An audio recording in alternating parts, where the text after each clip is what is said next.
It is unthinkable that a government, no matter the political differences with the administration, would send a citizen to a foreign jurisdiction. So galit ang mga tao, isang taon nang galit ang mga Pilipino.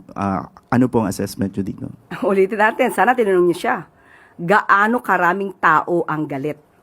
Dahil itong pagpapadala kay dating Pangulong Duterte sa Dahig, ay ito ang unang hudyat para mabigyan ng hustisya, hindi lamang po ang mga biktima ng EJK, pati na rin po ang dating Pangulong Duterte.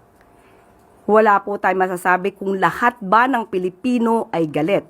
Malamang sa kanilang parte dahil ang kanyang ama ang naaakusahan at nililitis sa salang crimes against humanity, malamang ito po talaga ang kanilang magiging reaksyon.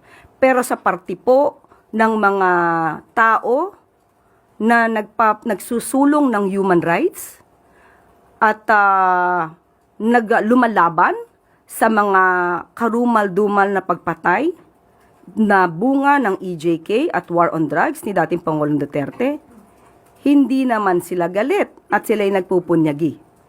Sa ngayon po, masasabi natin, ang ginawa po ng gobyerno, hindi lamang po ito para isalba ang sinuman. Ito rin po ay para sa mga taong, sa mga Pilipino na siyang nag-file ng complaint. Sila mismo ang pumili na magsampa ng kaso sa ICC dahil sa naramdaman nilang walang hustisya sila natanggap noong panahon ni dating Pangulong Duterte.